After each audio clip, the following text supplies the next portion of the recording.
വിനിയാണ്. ഇന്ന് നമ്മൾ ഉണ്ടാക്കാൻ പോണത് എന്താണെന്നറിയോ? നമ്മളുടെ ഹീമോഗ്ലോബിൻ വർദ്ധിക്കാൻ വേണ്ടിയിട്ട് ഉള്ള ഒരു ബീട്രൂട്ട്. പണ്ട് കാലത്ത് തന്നെ പറയാം, പ്രസവിച്ച് കിടക്കുന്ന സമയത്ത് നമുക്ക് ഉള്ളിച്ചോറിൻ്റെ കൂടെ ഇല്ലെങ്കിൽ വെളുത്തുള്ളി ചോറിൻ്റെ കൂടെ തരുന്ന ഒരു വളരെ പ്രധാനപ്പെട്ട ഒരു ഉപ്പേരിയിൽ പെടുന്ന ഒരു കാര്യമാണ് ബീട്രൂട്ട്. അത് എന്താ പറയുക, ബ്ലഡ് ഹീമോഗ്ലോബിൻ നല്ലോണം വരാൻ വേണ്ടിയിട്ടും രക്തശുദ്ധിക്കും ഒക്കെ വേണ്ടിയിട്ടാണ് പണ്ട് കാലത്ത് അത് തരുന്നതായിരുന്നത്. അപ്പോൾ ഇന്ന് നമ്മൾ അതുപോലെ ഒരു ഉപ്പേരിയാണ് ചെയ്യാൻ പോണത്. സെയിം അത് തന്നെയാണ് ചെയ്യാൻ പോണതെന്ന് വേണമെങ്കിൽ പറയാം. ബിക്കോസ് ഇത് ആഴ്ചയിൽ ഒരിക്കലെങ്കിലും നിങ്ങൾ നിങ്ങളുടെ വീട്ടിൽ ഉണ്ടാക്കാൻ നോക്കുക. എന്തായാലും ഇഷ്ടപ്പെടും. രുചിക്ക് വ്യത്യാസമൊന്നും വരാൻ പോണില്ല.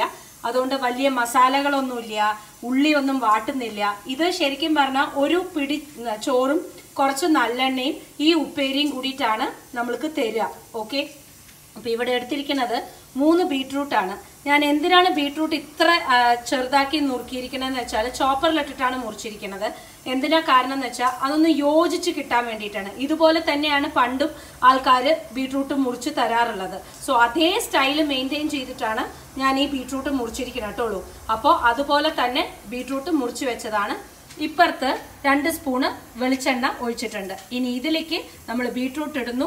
ലേശം മുളക് പൊടി, ബിക്കോസ് പ്രസവിച്ച് കിടക്കുന്ന സമയത്ത് ഒരുപാട് മുളക് പൊടി തരില്ല.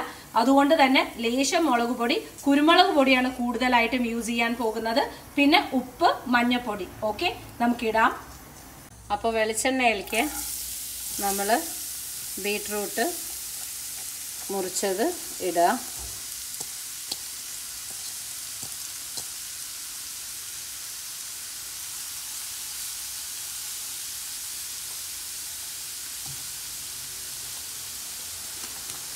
കുറച്ച് മഞ്ഞൾപ്പൊടി,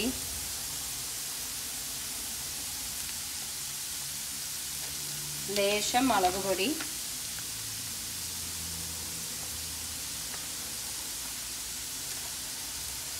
ഉപ്പ്. ഇതിലൊന്ന് ആവട്ടെ. എന്നതിന് ശേഷം ഒന്ന് വഴറ്റി കഴിഞ്ഞതിന് ശേഷം നമുക്ക് കുരുമുളക് പൊടി ഇട്ട് കൊടുക്കാം. അപ്പം ഇതിങ്ങനെ എല്ലാ മുളക് പൊടിയും മഞ്ഞൾപ്പൊടിയും ഉപ്പുമൊക്കെ ഇട്ടിട്ട് നമ്മൾ ഇളക്കിയല്ലോ. ഇതിലേക്ക് ലേശം വെള്ളം, ഒരുപാട് വേണ്ട, ബിക്കോസ് നമ്മുടെ കഷ്ണങ്ങൾ വളരെ ചെറുതാണ്. ഇതുപോലുള്ള വളരെ പഴയ രീതിയിൽ ഉണ്ടാക്കുന്ന ഭക്ഷണങ്ങൾ, ഇതുപോലെ വളരെ ട്രഡീഷണൽ ആയിട്ടുള്ള കാര്യങ്ങൾ, ഹെൽത്ത് ആയിട്ടുള്ള രീതിയിലുള്ള ഫുഡുകളൊക്കെ വിനീസ് കിച്ചൺ യൂട്യൂബ് ചാനലിൽ നിങ്ങൾക്ക് കാണാൻ പറ്റും. സോ സബ്സ്ക്രൈബ് ചെയ്യുക, ലൈക്ക് ചെയ്യുക. പിന്നെ ഇത് നന്നായി തിളച്ച് ഒന്ന് വാടണ സമയത്ത് നമുക്ക് കുരുമുളക് പൊടി ഇട്ട് കൊടുക്കാം. ഇപ്പോൾ കംപ്ലീറ്റ് ആയിട്ട് വെള്ളം കറക്റ്റായി അബ്സോർബ് ആയിട്ടുണ്ട്. കണ്ടോ? ഈ സമയത്ത് നമ്മൾ ബ്ലാക്ക് പെപ്പർ,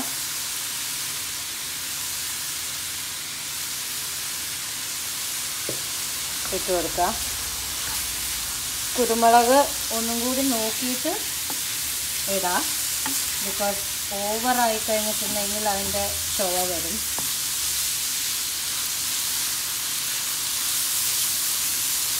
ഒന്ന് ചെക്ക് ചെയ്തിട്ട് ഇടാം. കുറച്ചും കൂടിയാണ്.